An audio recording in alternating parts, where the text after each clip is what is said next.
Nous allons aborder un deuxième débat, plus court, plus nerveux, peut-être, pour réussir, entrez, je vous en prie, à limiter l'augmentation des températures, réduire la pauvreté, etc., etc. Il nous faut établir une économie positive, engagée socialement et décarbonée. On entend souvent ça, mais ce sont des idées qui commencent à pénétrer les esprits, peu importe la taille, le secteur, l'origine géographique. De plus en plus de sociétés s'engagent sur cette voie. Cette économie peut-elle devenir majoritaire dans le futur? C'est la question. Est-ce que ce sera la norme, l'alpha et l'oméga de demain? Pour en débattre, Christian de Boisredon, vous êtes fondateur de Spark News. Vous allez avoir la parole avec vos deux invités.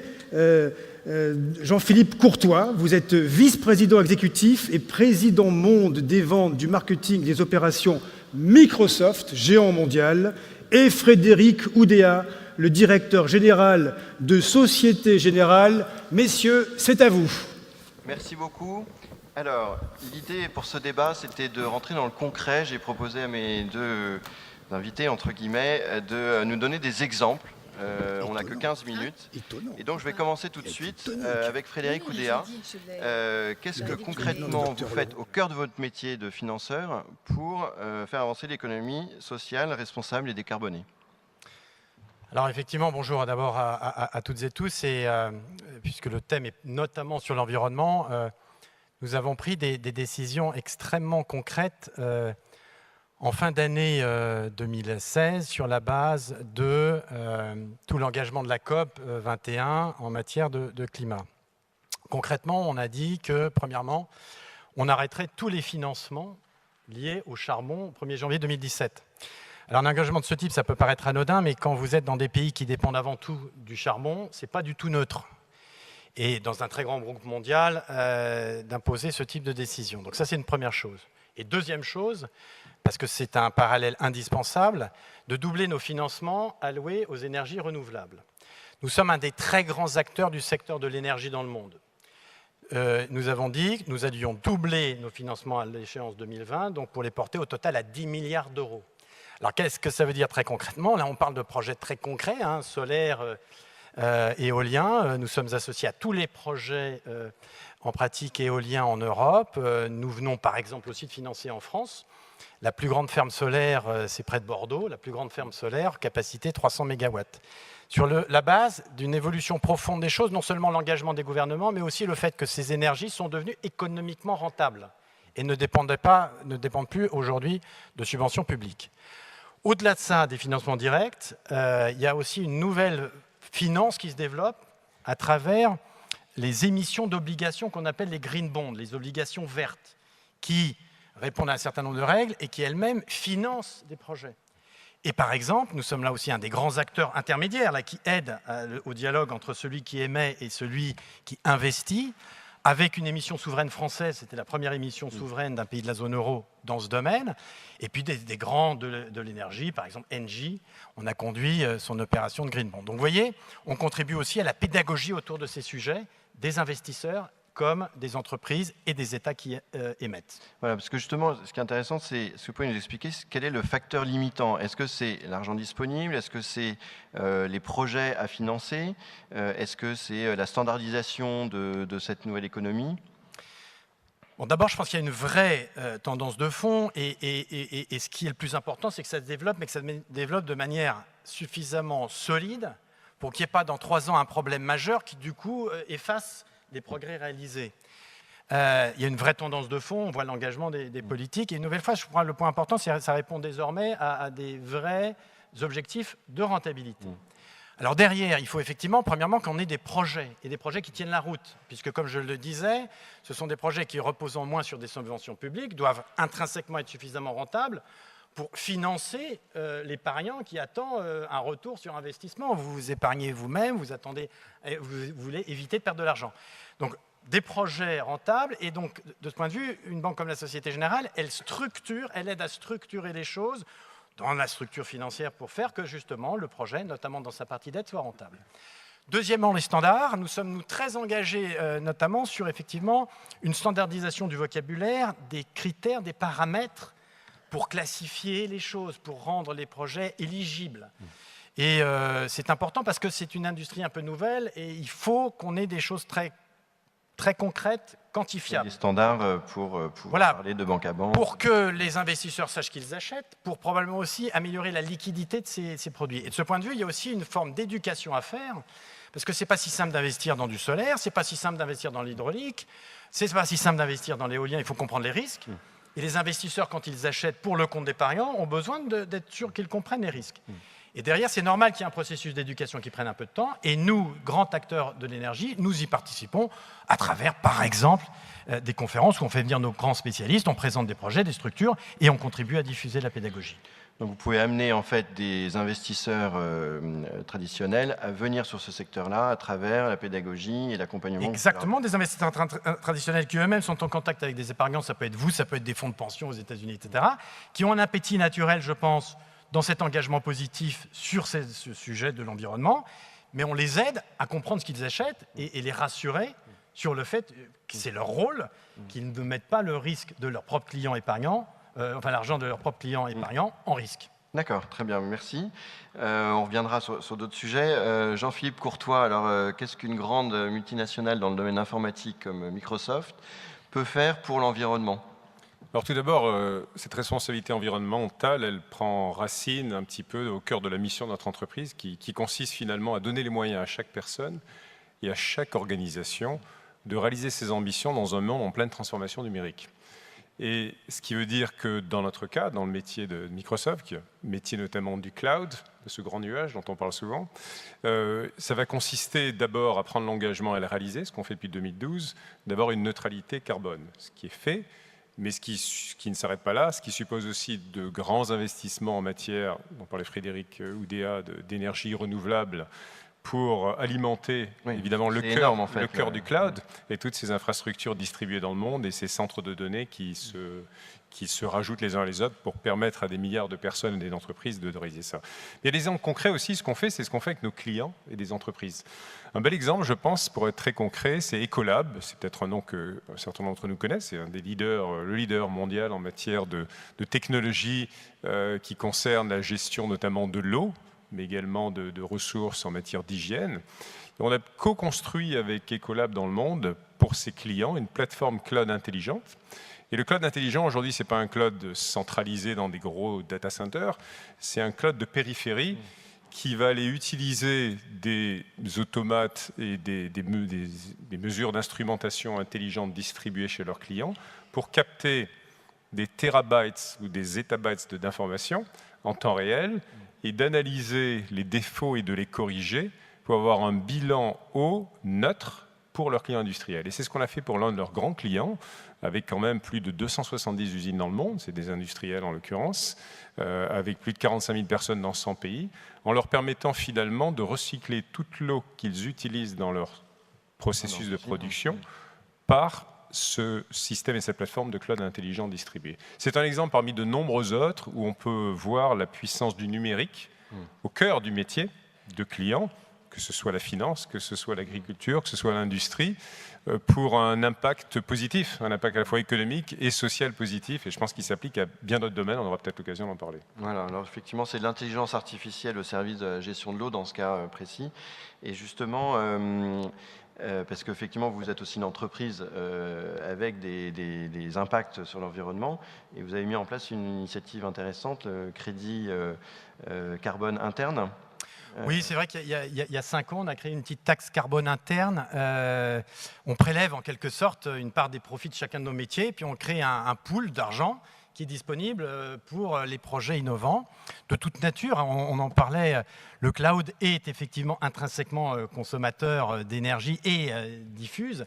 Et donc, c'était pour nous une façon non seulement d'améliorer l'efficacité de nos bâtiments, par exemple, mais surtout aussi de diffuser en interne cette préoccupation. La pédagogie. Y compris, par exemple, vis-à-vis des informaticiens qui réfléchissent aux infrastructures, au cloud, et qui peuvent se dire, au fond, est-ce que je peux trouver une façon de faire les calculs lourds, on est une grosse boîte d'informatique, en limitant aussi l'impact carbone. Donc cette taxe est très simple, je crois qu'on était un peu précurseur il y a 5 ans, et je trouve que c'est un très bon moyen aussi de diffusion en interne de cette préoccupation. Ouais, effectivement, je crois que d'autres sont venus vous voir pour vous demander des conseils, et n'hésitez pas si d'autres sont intéressés.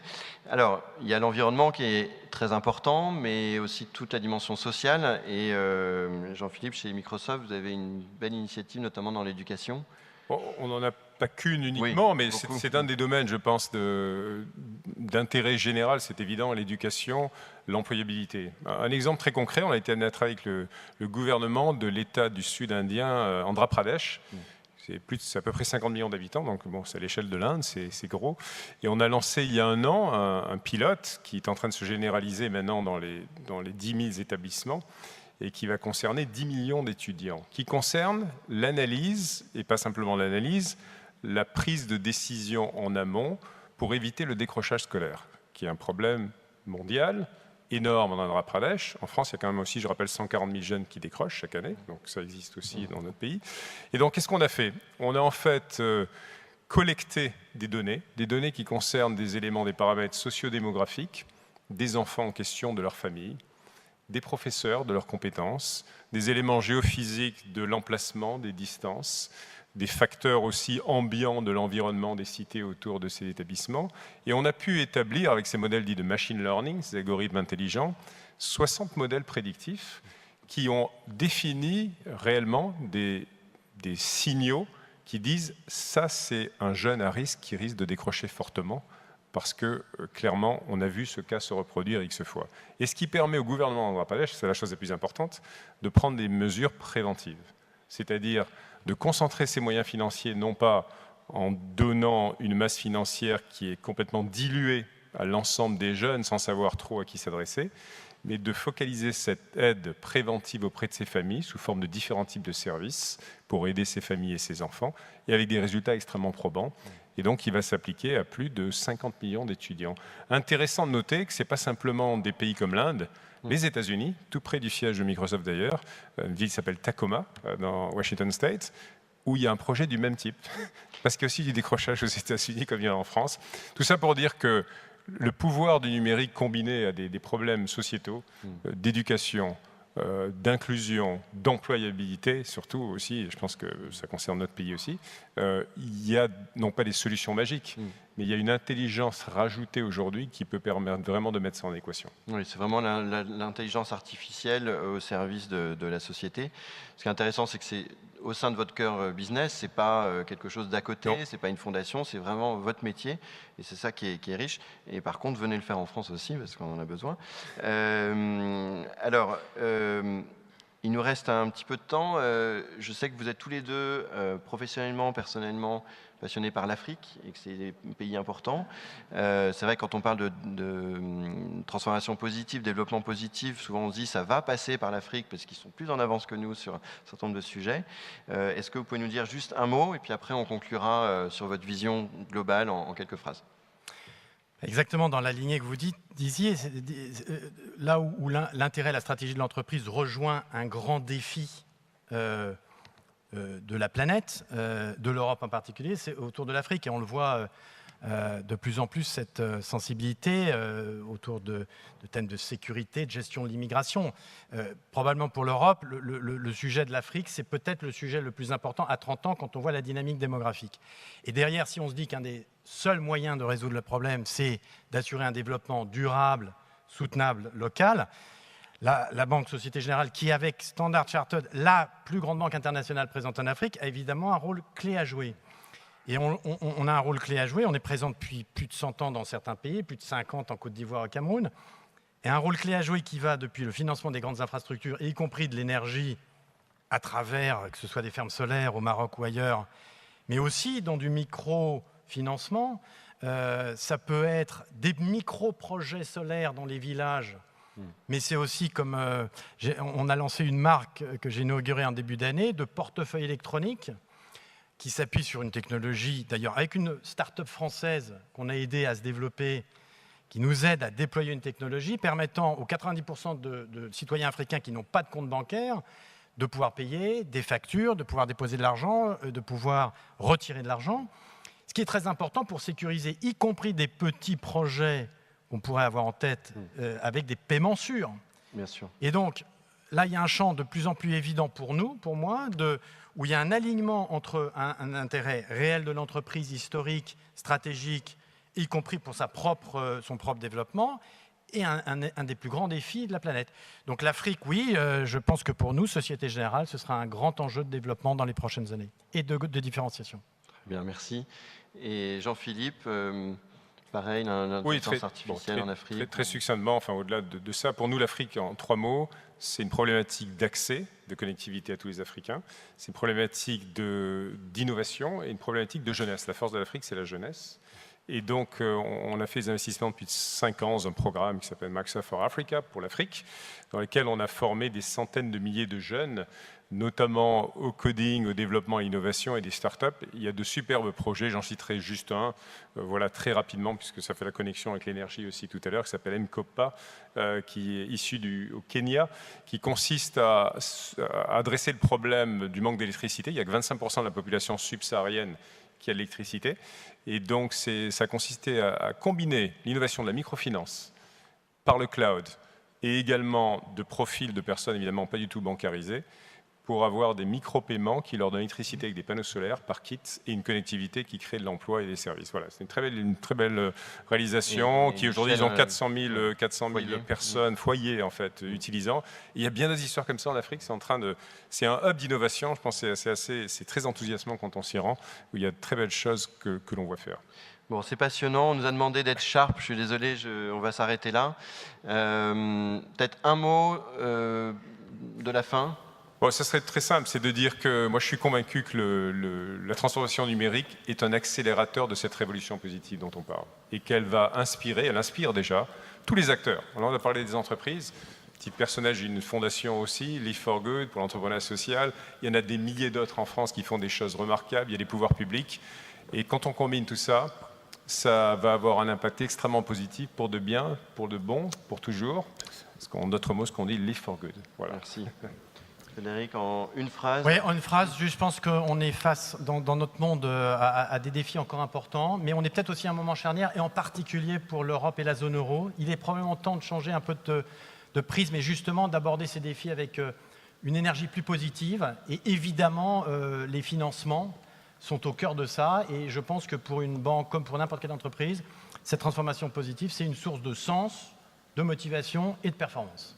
Parfait, merci infiniment. On a besoin de vous aussi dans l'Assemblée pour ensemble changer le monde. Donc merci pour votre écoute et votre participation. Merci messieurs.